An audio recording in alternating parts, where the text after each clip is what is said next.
दोस्तों नमस्कार। Learning by AP sir YouTube channel में आपका स्वागत है। इस वीडियो में हम यूनियन बजट 2022-23 के प्रमुख बिंदुओं को चर्चा करेंगे जो प्रीलिम्स के लिए मोस्ट इम्पॉर्टेंट है और एक दो क्वेश्चन हर साल यूपीपीएससी के प्रीलिम्स में पूछा जाता है या अन्य जो एग्ज़ाम होते हैं वहाँ पर भी क्वेश्चन पूछे जाते हैं।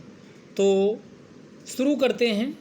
जिन लोगों को इसकी पीडीएफ चाहिए वो learning by AP sir Telegram channel join कर लीजिए, वहाँ पर ये पीडीएफ प्रोवाइड करा दी जाएगी। तो आज हम संघीय बजट के बारे में चर्चा कर रहे हैं। इसके बाद यूपी का बजट भी आपके सामने हम लेके आएंगे। वहाँ से भी यूपीपीएससी में क्वेश्चन लगातार पूछे जा रहे हैं। तो सबसे पहला कि बजट का उल्लेख संविधान के किस अनुच्छेद में किया गया है, तो ध्यान रखिएगा संविधान के किसी भी अनुच्छेद में बजट शब्द का इस्तेमाल नहीं किया गया है, बल्कि अनुच्छेद 112 के अंतर्गत एनुअल फाइनेंशियल स्टेटमेंट शब्द का प्रयोग किया गया, जिसे वार्षिक वित्तीय विवरण के नाम से जाना जाता है। अगला, बजट जो पारित करने का प्रोसेस होता है, तो इसमें हमने इसका शॉर्टकट लिख दिया है पीजीएस वाइफ। पीजीएस ये कभी कभी क्या किया जाता, क्रोनोलॉजी भी ये पूछ लेता है कि क्या तरीका है, कैसे बजट पारित होता है। तो सबसे पहले प्रेजेंटेशन किया जाता, यानी बजट का प्रस्तुतिकरण होता है, फिर जनरल डिस्कशन होता है, एक सामान्य इसमें डिस्कशन होता है, और उसके बाद स्क्रूटनी होती है बाई डिपार्टमेंटल कमेटी, विभागीय समितियों के द्वारा जांच पड़ताल की जाती है। उसके बाद फिर क्या किया जाता है, इसका यानी मूल्यांकन किया जाता है, और मूल्यांकन करने के बाद फिर क्या होता है, एप्रोप्रिएशन बिल के रूप में अनुच्छेद 114 का प्रयोग करते हुए विनियोग विधेयक के रूप में बजट को प्रस्तुत किया जाता है। और फिर लास्ट में सबसे जो लास्ट फेज होता है, ये फाइनेंस बिल के रूप में, वित्त विधेयक के रूप में इसे पारित कर दिया जाता है। तो ये पीजीएस वेब करके याद रखिएगा, ये प्रोसेस होता है। यानी एक अब बजट को प्रस्तुत करने के बाद इसमें क्या क्या होता वो हमने आपको यहाँ बता दिया। अब अगला क्वेश्चन बनेगा कि बजट को किस विभाग के द्वारा तैयार किया जाता है, तो इसे आर्थिक मामलों के विभाग के द्वारा, ये मोस्ट इम्पॉर्टेंट है, बजट को आर्थिक मामलों के विभाग के द्वारा तैयार किया जाता है। पहला बजट किसके द्वारा प्रस्तुत किया गया और कब बजट पहला प्रस्तुत किया गया, तो स्वतंत्र भारत का पहला बजट 1947 में 1947 में यानी सन्मुखम या खरमुखम के द्वारा ये प्रस्तुत किया गया था। तो ये नाम ध्यान रखिएगा, जो सन्मुखम है, यहाँ से भी क्वेश्चन पूछा जाता। 1947 में सबसे पहले इन्हीं के द्वारा प्रस्तुत किया गया था। अब बात आती है कि ये वित्त मंत्री साहब इसको प्रस्तुत करते हैं, तो लंबे समय तक वित्त मंत्री कौन रहे हैं, सबसे दीर्घ अवधि तक वित्त मंत्री कौन रहे, तो पी चिदम्बरम साहब क्या रहे हैं, लंबे समय तक वित्त मंत्री रहे। तो ऐसे कौन से, यानी आरबीआई के गवर्नर भी रहे हैं और वित्त मंत्री रहे हैं, ऐसे कौन से व्यक्ति हैं, तो उनमें एक डॉक्टर मनमोहन सिंह जी हैं और दूसरे सीडी देशमुख हैं। दो व्यक्ति ऐसे हैं जो वित्त मंत्री के साथ साथ आरबीआई के गवर्नर भी रहे हैं। अब आपको बताना है कि सबसे पहले यानी सबसे कम अवधि तक वित्त मंत्री कौन थे, ये आप कमेंट बॉक्स में लिखिएगा। आइए बजट की हाइलाइट्स को पहले देखते हैं कि जो ग्रोथ रेट समृद्धि दर है ये कितनी रहने वाली है, और ये मोस्ट इम्पॉर्टेंट है। यहाँ से क्वेश्चन बनेगा तो समृद्धि दर 2021-22 में 9.2% रहने की संभावना यानी रही है। रिवाइज्ड जब ये आया तो उसमें बताया गया 2021-22 में 9.2% भारत की समृद्धि दर रही है। वहीं 2022-23 में कितनी रहेगी, तो ये 8 से लेकर के 8.5% ये भारत की समृद्धि दर रहने का अनुमान व्यक्त किया गया। तो दोनों सन याद रखिएगा, 2021-22 पूछा जाए तो 9.2%, वहीं 2022-23 पूछा जाए तो 8 से लेकर के 8.5% रहेगी। अब बात करते हैं राजकोषीय घाटा का, तो फिस्कल डेफिसिट कितना रहेगा, तो ये जो 6.9% है, ये संशोधित जब डाटा को संशोधित किया गया, संशोधित बजट प्रस्तुत किया गया, तो 2021-22 में, चूँकि पहले यानी आकलन करके आकलन बजट प्रस्तुत किया जाता, एस्टीमेट बजट प्रस्तुत किया जाता, बाद में वो रिवाइज्ड होता है, उसी को संशोधित बजट के नाम से जाना जाता। तो जो आकलन बजट प्रस्तुत किया गया था एस्टीमेट वाले में, तो 2021-22 में उसमें 6.8% बताई गई थी। तो अब आप देखिएगा कि एग्जाम में क्वेश्चन क्या पूछ रहा है, एस्टीमेट्स वाला पूछ रहा है, तब 6.8% आप आंसर लगाएंगे। लेकिन अगर संशोधित राजकोषीय घाटा पूछेगा तो 2021-22 में 6.9% राजकोषीय घाटा रहा है। वहीं 2022-23 की बात किया करें तो ये 6.4% रहने का अनुमान व्यक्त किया गया है। अब आइए बजट जो फोकस है, ये चूँकि हम अगले 25 साल के बाद अमृतकाल मनाने वाले हैं @100, जिसे अमृतकाल के नाम से जाना गया, तो इसमें 4 एरिया प्रमुख रूप से बताए गए हैं, जिसका ब्लूप्रिंट प्रस्तुत किया गया कि 4 एरिया पर भारत को प्रमुख रूप से ध्यान देने की ज़रूरत है और भारत आने वाले 25 वर्षों में इन्हीं 4 एरिया पे फोकस करेगा, जो इस बजट की प्रमुख रूप से मेन पॉइंट हैं। उनमें से 4 कौन हैं, तो एक प्रधानमंत्री गति शक्ति योजना को प्रस्तुत किया गया, दूसरा यानी प्रधानमंत्री गति शक्ति, दूसरा समावेशी विकास पे बल दिया गया है। अगला इस पे ध्यान दीजिएगा, प्रोडक्टिविटी एनहेंसमेंट यानी उत्पादकता को बढ़ाने का प्रयास किया जाएगा, एंड इन्वेस्टमेंट और निवेश को, उत्पादकता उन्नयन और निवेश दोनों को क्या किया जाएगा, यानी ध्यान रखा जाएगा, इसको प्रमोट किया जाएगा। दूसरा सनराइज, जो उभरते हुए उद्योग हैं, अपॉर्चुनिटी हैं, सनराइज उदीयमान अपॉर्चुनिटी अवसर हैं, उनको भी इसमें शामिल किया गया। एनर्जी ट्रांजिशन, जैसे हम इलेक्ट्रिसिटी जो ट्रेडिशनल इलेक्ट्रिसिटी का प्रयोग करते हैं, वैसे अब रिन्यूएबल यानी नवीकरणीय ऊर्जा में जा रहे हैं, जैसे सोलर एनर्जी, विंड एनर्जी। तो इसका जो ट्रांजिशनल फेज है, इसका कैसे हम सामना करें और कैसे एडाप्टेबल टेक्नोलॉजी यानी उपयुक्त सुटेबल टेक्नोलॉजी को कैसे हम अपना करके इससे निजात पाएँ, इस पर भी ध्यान दिया गया है। तो productivity enhancement and investment, sunrise opportunity, energy transition, and सबसे जो वर्तमान चैलेंज है क्लाइमेट चेंज का है, तो जलवायु परिवर्तन, इस पे। उसके बाद फाइनेंसिंग ऑफ इन्वेस्टमेंट यानी निवेश के लिए वित्तयन, पैसा कहाँ से आएगा, तो उस पर भी प्रमुख रूप से बल दिया गया। तो 4 एरिया हो गए। ये क्वेश्चन आपके एग्जाम में पूछेगा कि निम्नलिखित में से बजट 2022-23 में जो अमृतकाल के अंतर्गत 4 एरिया फोकस थे, उनमें कौन एक शामिल है और कौन शामिल नहीं है। तो इस टाइप का क्वेश्चन हमेशा यूपीपीएससी में पिछले सालों में पूछे जाते रहें। तो 4 एरिया ध्यान रखिएगा, प्रधानमंत्री गति शक्ति, दूसरा समावेशी विकास इंक्लूसिव डेवलपमेंट, तीसरा productivity enhancement and investment, sunrise opportunity, energy transition and climate change, और चौथा है फाइनेंसिंग ऑफ इन्वेस्टमेंट यानी निवेश के लिए वित्तयन।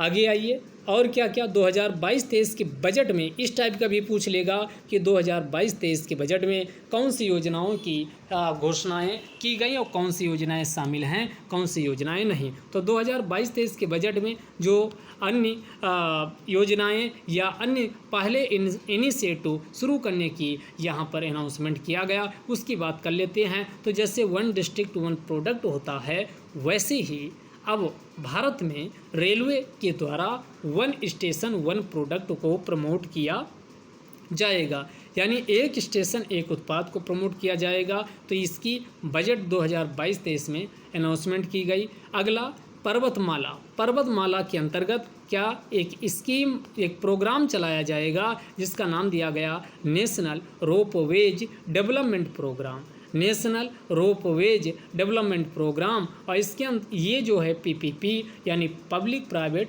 पार्टनरशिप, सार्वजनिक निजी भागीदारी, यानी सरकार के साथ साथ निजी क्षेत्रकों की भागीदारी के साथ इसको डेवलप किया जाएगा, नेशनल रोपवेज डेवलपमेंट प्रोग्राम। और इसके अंतर्गत क्या किया जाएगा, 60 किलोमीटर का जो एरियाज है उसको इसके अंतर्गत डेवलप किया जाएगा। और इसमें 8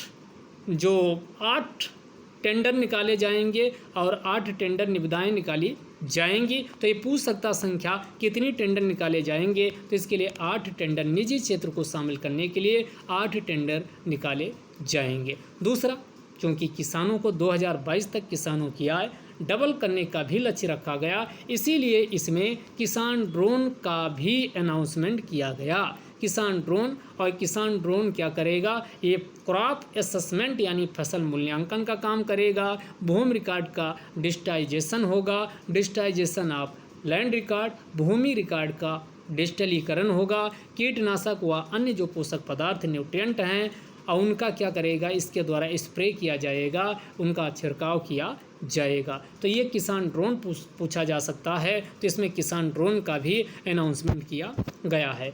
इसके अलावा और क्या किया गया, तो इसके अलावा जैसे भारत में स्वास्थ्य हमेशा से एक चुनौती रही है। अच्छे डॉक्टर गाँवों में दूर दराज रिमोट एरिया में जाने से कतराते हैं, नहीं जाते हैं। तो इस समस्या का समाधान करने के लिए एक पहल शुरू की जाएगी, जिसे नाम दिया गया राष्ट्रीय टेली मानसिक स्वास्थ्य कार्यक्रम। राष्ट्रीय टेली मानसिक स्वास्थ्य कार्यक्रम शुरू किया जाएगा। और इसमें जो निन्हांस है, इसको प्रमुख रूप से नोडल एजेंसी बनाई गई है और बेंगलुरु में स्थित अंतर्राष्ट्रीय सूचना प्रौद्योगिकी संस्थान बेंगलुरु को क्या किया गया, टेक्निकल असिस्टेंस प्रदान किया जाना सुनिश्चित किया गया है। और इस प्रकार के राष्ट्रीय टेली मानसिक स्वास्थ्य कार्यक्रम के अंतर्गत जो सेंटर स्थापित किए जाएंगे, पूरे भारत में 23 सेंटर स्थापित किए जाएंगे। तो मानसिक स्वास्थ्य के संबंध में लोगों को जागरूक करेंगे और काउंसलिंग का काम किया जाएगा। अगला एमएसएमई सूक्ष्म लघु यानी जो सूक्ष्म लघु मध्यम उद्योग है उसको प्रमोट करने के लिए, बूस्ट करने के लिए क्या प्रयास किया गया, तो इसमें उद्यम, ई श्रम, नेशनल करियर सर्विस व असीम पोर्टल, इन सब का संबंध तो पहले समझ लीजिए एमएसएमई से है। तो इसमें उद्यम, ई श्रम, नेशनल करियर सर्विस, असीम पोर्टल, इन सब को आपस में एक दूसरे से इंटरलिंक कर दिया जाएगा ताकि कोऑर्डिनेशन को स्थापित किया जा सके और एमएसएमई को बूस्ट किया जा सके। इसके अलावा जो स्किल, उच्च हायर स्तर का स्किल प्रदान करने के लिए एक ये पोर्टल लॉन्च किया गया जिसे देश स्टैक ई पोर्टल के नाम से जाना जाता है। तो पूछेगा कि DESH देश स्टैक ई पोर्टल क्या है, तो देश की फुल फॉर्म है digital ecosystem for skilling and livelihood.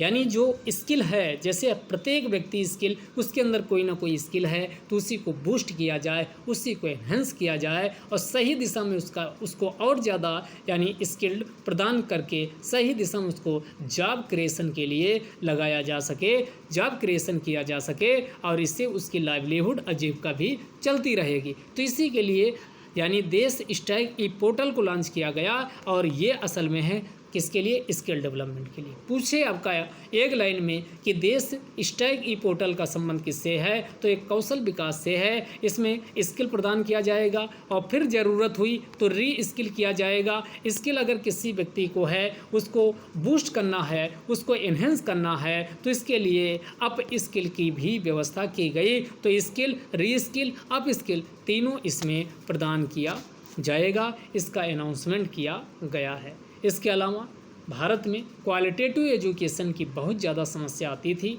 तो इस समस्या का निजात पाने के लिए पहले से प्रधानमंत्री ई विद्या कार्यक्रम चल रहा है, प्रधानमंत्री विद्यांजलि कार्यक्रम जैसे अन्य बहुत सारी पहले चल रही हैं। तो हम कोशिश कर रहे हैं कि आपको इंडिया ईयर बुक के कुछ इंपॉर्टेंट टॉपिक, कुछ स्कीम वाले जो लगातार एग्जाम में बने रहते हैं उसको करवा दिया जाए। तो उसके लिए भी काम हो रहा, जल्द ही आपको वीडियो मिलेगा। तो ये 1 क्लास 1 टीवी चैनल इसमें पहले से चल रहा था, जिनकी संख्या 12 थी और 12 से इंक्रीज करके अब 1 क्लास 1 टीवी चैनल क्या किया गया, 200 इसमें बजट में अनाउंसमेंट किया गया। तो ये संख्या पूछी जा सकती है कितनी, तो ये 200 किया गया है। इसके अलावा स्वास्थ्य क्षेत्र में स्वास्थ्य क्षेत्र में नेशनल डिजिटल हेल्थ इकोसिस्टम को लाया जाएगा। इसके पहले ही भारत के द्वारा कौन सा अभियान यानी आयुष्मान 23 सितंबर 2018 को आयुष्मान योजना को कहाँ से, झारखंड के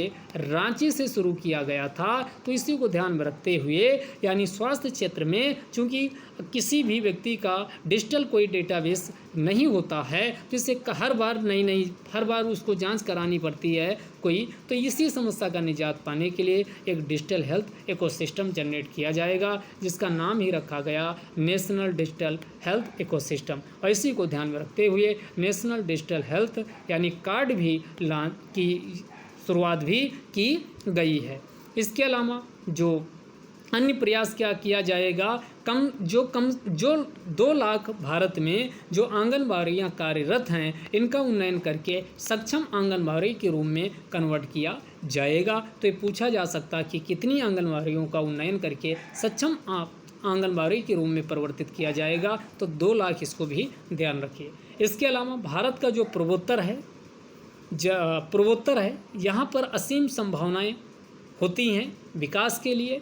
भारत का जो आर्थिक समृद्धि का इंजन साबित हो सकता है, तो इसी को सुनिश्चित करने के लिए बजट में काफ़ी प्रयास किया गया। और प्रधानमंत्री डिवाइन माने स्वर्ग होता, तो वैसे ही प्रधानमंत्री यानी डिवाइन प्रधानमंत्री डिवाइन स्कीम को इसमें शुरू किया गया है।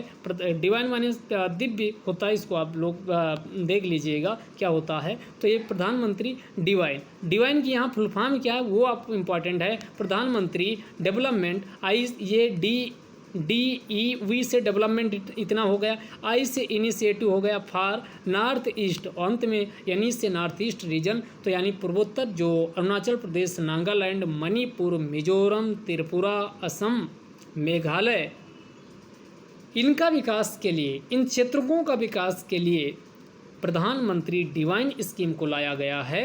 और ये पूर्वोत्तर भारत है, यहाँ पर इंफ्रास्ट्रक्चर और संरचना का बुनियादी ढांचे का विकास किया जाएगा, शिक्षा स्वास्थ्य जैसे क्षेत्रों का जिसे सोशल डेवलपमेंट कहा जाता है इसका विकास किया जाएगा। इसी के लिए फंडिंग प्रधानमंत्री डिवाइन स्कीम के अंतर्गत की जाएगी। और इस बजट में ये अमाउंट भी पूछा जा सकता, 1500 करोड़ रुपये का एलोकेशन किया गया है, 1500 करोड़ रुपये का किया गया। इसके अलावा अब आगे चलते हैं, जो बॉर्डर के पास गांव हैं चूंकि उनका विकास नहीं हो पाता, उनको नज़रअंदाज किया जाता, तो उसके लिए भी वाइब्रेंट विलेज प्रोग्राम लॉन्च किया गया बॉर्डर विलेज का विकास करने के लिए। इसके अलावा सनराइज अपॉर्चुनिटी अभी हमने वहाँ भी थीम में भी देखा था, तो सनराइज जो उदीयमान अवसर हैं वो कहाँ, भारत उभरता हुआ अर्थव्यवस्था, आगे भारत में कौन से मौके हैं जिनको अवसर के रूप में भारत इस्तेमाल करके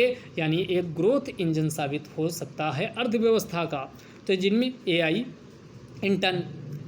की full form artificial intelligence, internet of things हो गया, AI हो गया, जियो स्पेशियल यानी सिस्टम्स हो गया, ड्रोन्स हो गए, अंतरिक्ष स्पेस इकोनॉमिक्स हो गई, जीनोमिक्स हो गया, फार्मास्यूटिकल्स हो गया, ग्रीन एनर्जी हो गई। इसके अलावा क्लीन मोबिलिटी सिस्टम जिसमें इलेक्ट्रिक व्हीकल्स इन सबको शामिल किया जाता, ये सब हैं। इनमें भारत प्रमुख रूप से आगे अच्छा प्रयास कर सकता और इसी को सनराइज अपॉर्चुनिटी के रूप में किया गया। तो मेंस में भी क्वेश्चन आगे बन सकता कि सनराइज अपॉर्चुनिटी से आप क्या समझते हैं, भारत के लिए इससे किस प्रकार के अवसर व चुनौतियाँ हैं, विश्लेषण कीजिए। इस टाइप का क्वेश्चन आपके मेंस में भी आ जाएगा। इसके अलावा राष्ट्रीय मिलेट वर्ष 2023 को घोषित किया गया है। तो ये क्वेश्चन अभी आरओ में पूछा भी था और बजट में ये सीधा था, उल्लेख भी था। तो राष्ट्रीय मिलेट और इसी को 2023 को ही भारत के प्रयासों से इंटरनेशनल ईयर फॉर मिलेट यानी मोटे अनाजों के लिए जिसे कदन कहा जाता है, उसके लिए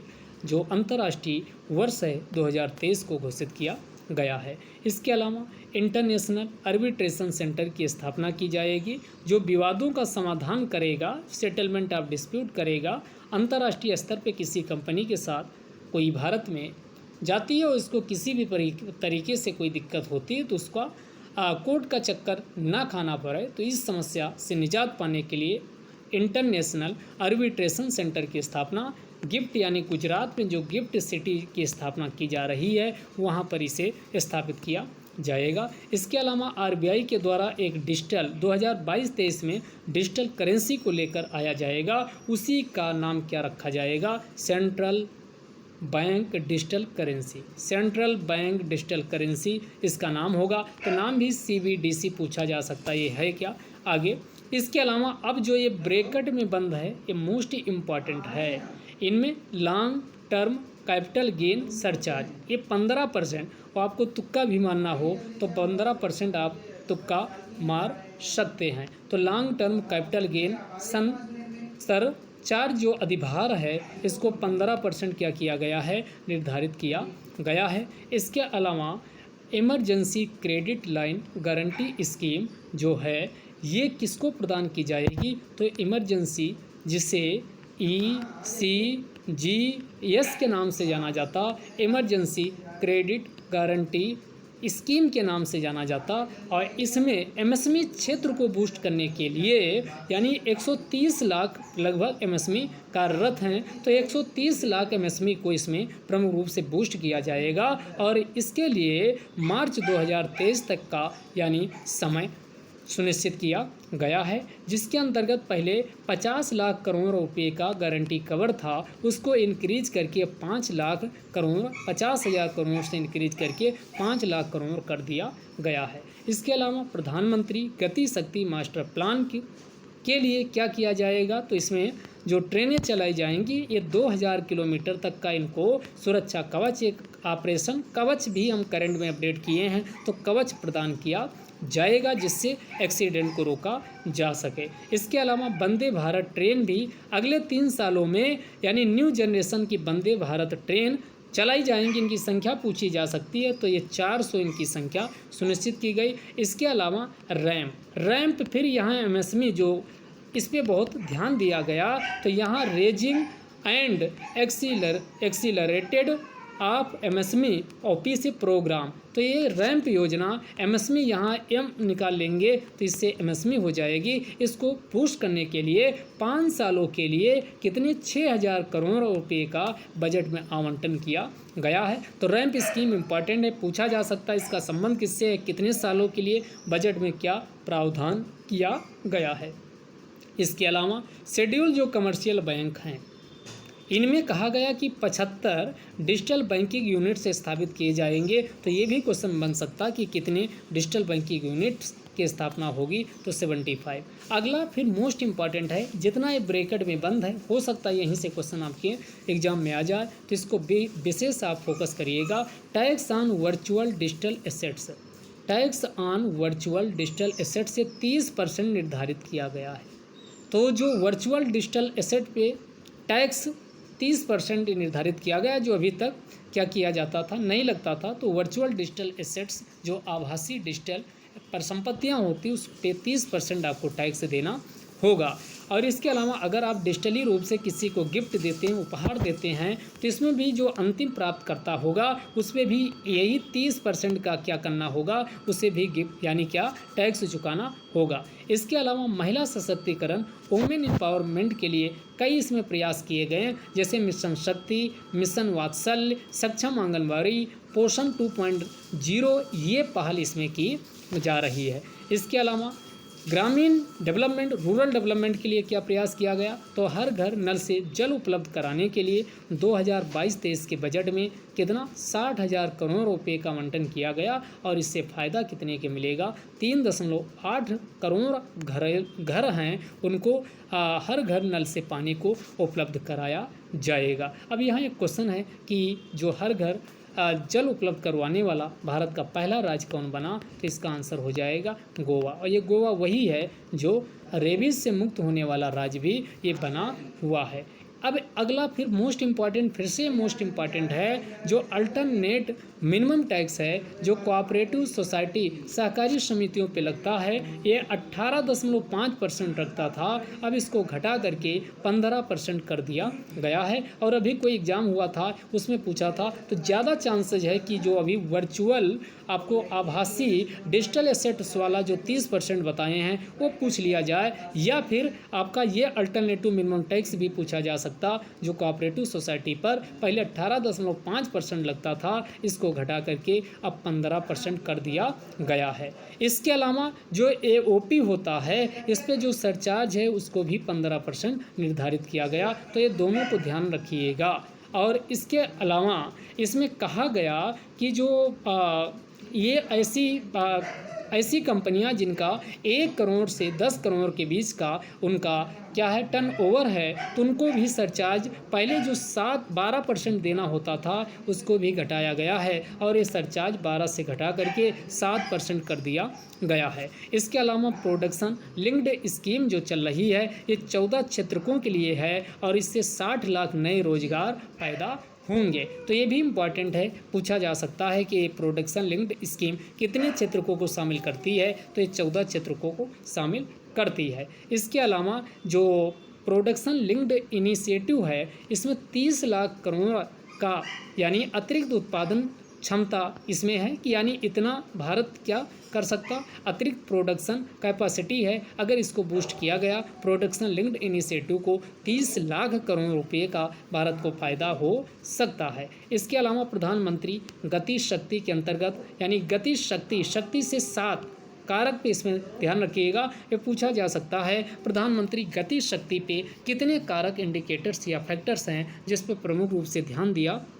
जाएगा। तो प्रधानमंत्री गति शक्ति के अंतर्गत 7 कारक पे प्रमुख रूप से ध्यान दिया जाएगा, जिनमें से 4 तो ये मार्ग हैं। कौन कौन होती है, अब कॉमन सेंस लगा के सोचिए। एक तो रोड्स हो गया, दूसरा रेल हो गया, रोड्स रेल, और तीसरा कौन हो गया यानी या हवाई, और दूसरा हो गया जल। तो 4 तो ये हो गए। इसके अलावा माल परिवहन, बिल्कुल 4 याद हो गए होंगे। रोड्स हो गया, रेल हो गया, और उसके बाद हवाई जहाज वाला हो गया, उसके बाद जल वाला हो गया, फिर माल परिवहन हो गया। तो 4 तो ये परिवहन टाइप के हैं। उसके बाद फिर आप इसमें क्या याद रखिएगा, यानी विमानपत्तन और लास्ट से जो लॉजिस्टिक और संरचना है उनको भी इसमें शामिल किया गया। इन 7 जो फैक्टर्स उनको ध्यान रखिए, कारक को, यहाँ से क्वेश्चन बन सकता है। इसके अलावा राष्ट्रीय राजमार्ग विस्तार योजना को भी इसमें शामिल किया गया।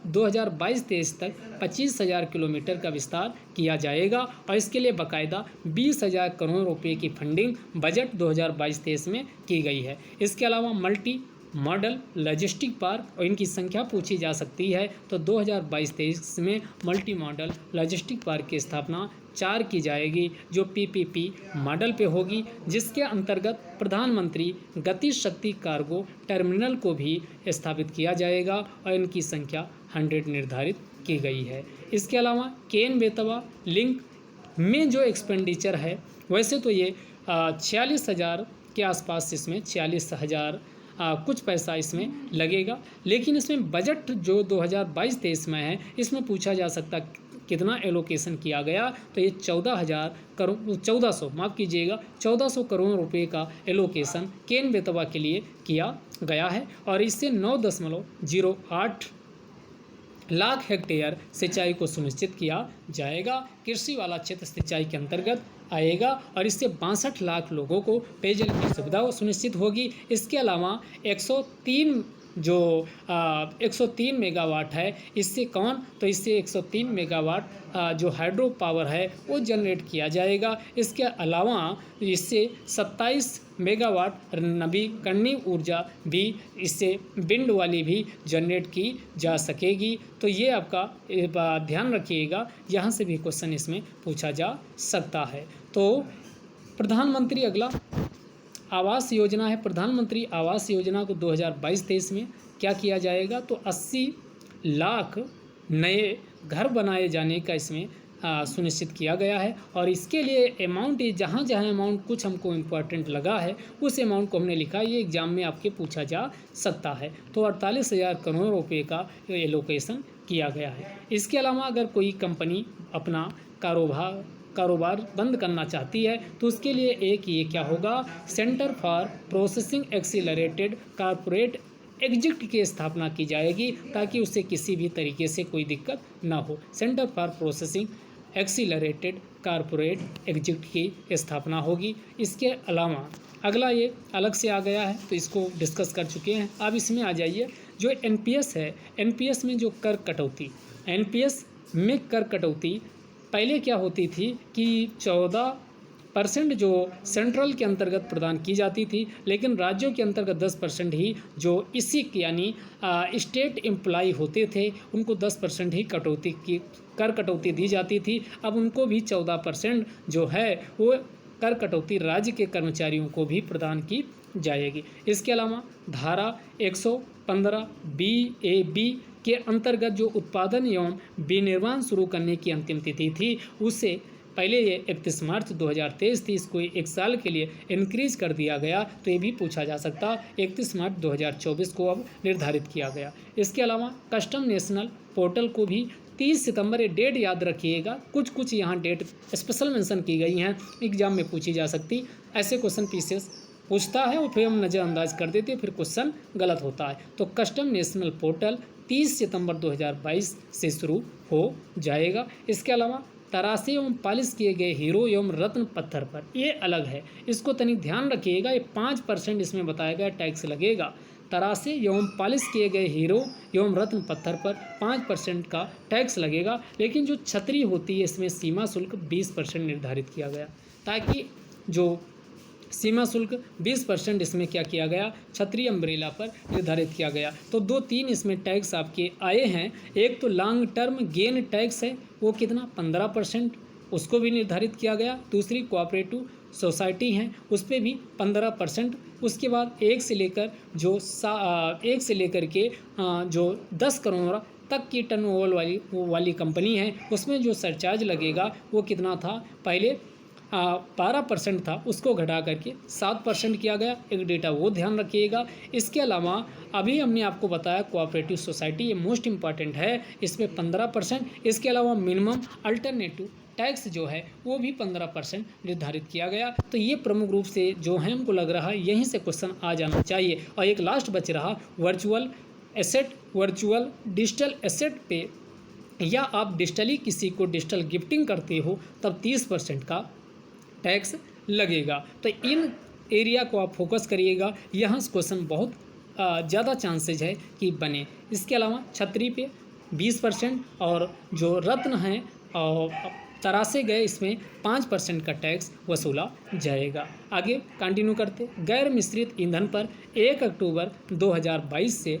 प्रति लीटर 2 रुपये का जो अतिरिक्त विभेदक शुल्क है वो लगेगा, ताकि ईंधन के मिश्रण को क्या किया जा सके, बूस्ट किया जा सके। यहाँ ये फिर से हमने कुछ PIB से ये लिया है कि हर घर नल से जल, ये 60,000 करोड़ का आवंटन किया गया और इससे 3.8 करोड़ जो घर हैं उनको फ़ायदा पहुंचाया जा सकेगा। इसके अलावा ये भी क्वेश्चन किसी एग्जाम में देख रहे थे, पूछा गया हाउसिंग फॉर ऑल, तो इसके लिए बजट 2022-23 का यहाँ पर 22-23 का एलोकेशन जो किया गया उसको हम बता रहे हैं। तो ये 48,000 करोड़ रुपये का आवंटन किया गया और 80 लाख घरों को इसके अंतर्गत क्या किया जाएगा, डेवलप किया जाएगा 2022-23 के।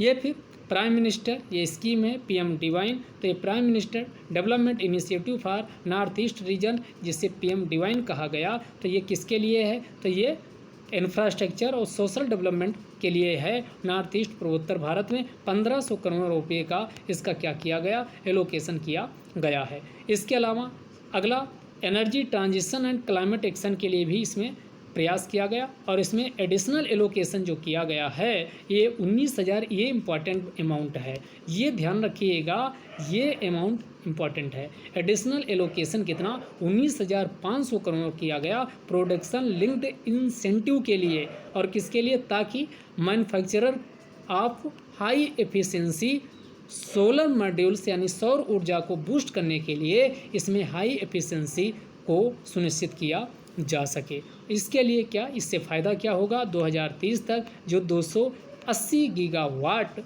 किसका लक्ष्य रखा गया, सोलर एनर्जी को, उसको बाकायदा प्राप्त किया जा सकेगा। अगर 280 गीगावाट सोलर एनर्जी जो 2030 तक लक्षित है उसको प्राप्त कर लिया जाता है तो इससे 5 to 7% जो बायोमास से, थर्मल पावर प्लांट्स के द्वारा बायोमास से जो प्रदूषक उत्पन्न होता है उसको भी, प्रदूषण को कम किया जा सकेगा। इसके अलावा CO2 की कितनी बचत की जा सकेगी एनुअल प्रतिवर्ष, तो ये 38 मेंस में भी इन पॉइंट को मेंशन कर सकते हो।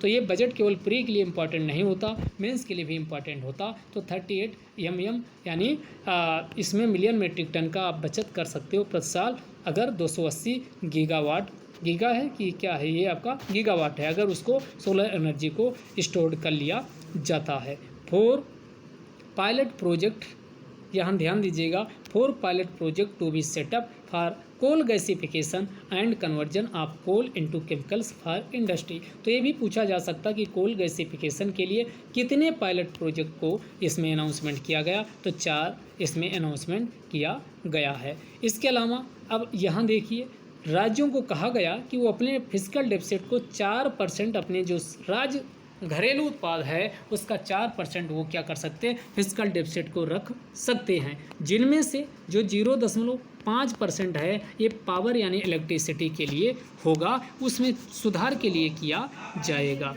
इसके अलावा आगे आइए, कुछ अन्य चीज़ों को इसमें हम डिस्कस कर लेते हैं। तो इसमें जो कैपिटल एक्सपेंडिचर है, बजट जो 2022-23 में 2022-23 में जो कैपिटल एक्सपेंडिचर है वह कितना, ये 35.4% की इसमें वृद्धि की गई है। तो ये कैपिटल एक्सपेंडिचर पूछा जा सकता है, पूंजीगत व्यय पूछा जा सकता है, पूंजीगत व्यय पूछा जा सकता है कि कितने % की इसमें वृद्धि की गई है। तो ये 35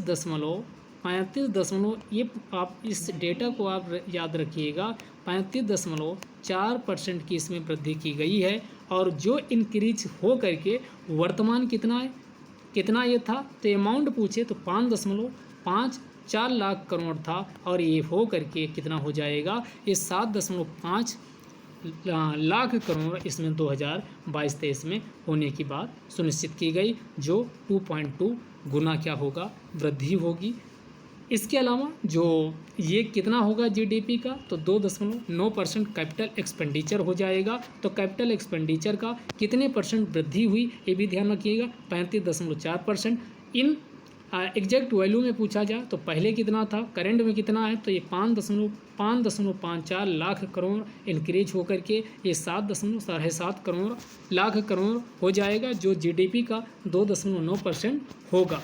यहाँ आपको डेटा में नहीं उलझना, लेकिन इसको ध्यान से समझना है। इसके अलावा इफेक्टिव कैपिटल एक्सपेंडिचर जो सेंट्रल गवर्नमेंट का है ये कितना यानी निर्धारित किया गया, तो जो प्रभावी कैपिटल एक्सपेंडिचर सेंट्रल गवर्नमेंट का है ये 10.68 लाख करोड़ 2022-23 में किया जाएगा। इफेक्टिव कैपिटल एक्सपेंडिचर 2022-23 के अंतर्गत अगर इफेक्टिव कैपिटल एक्सपेंडिचर पूछे तो ये 10.68 लाख करोड़ 2022-23 में होगा, जो जीडीपी का 4.1% होगा। तो ये लास्ट वाला डेटा तनिक कायदे से देख के जाइएगा, यहाँ से भी क्वेश्चन आपके एग्जाम में पूछा जा सकता है।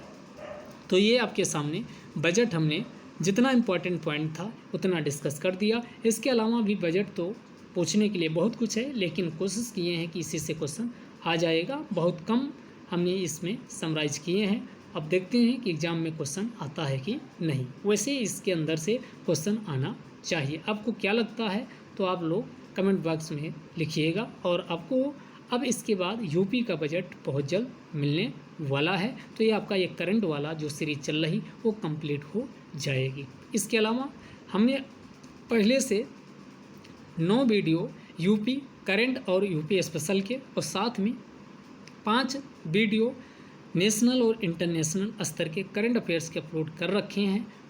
वो वीडियो आप सभी लोग देख लीजिए, और उसकी PDF चाहिए तो learning by AP sir Telegram channel join कर लीजिए। ये वीडियो यही समाप्त करते हैं। धन्यवाद।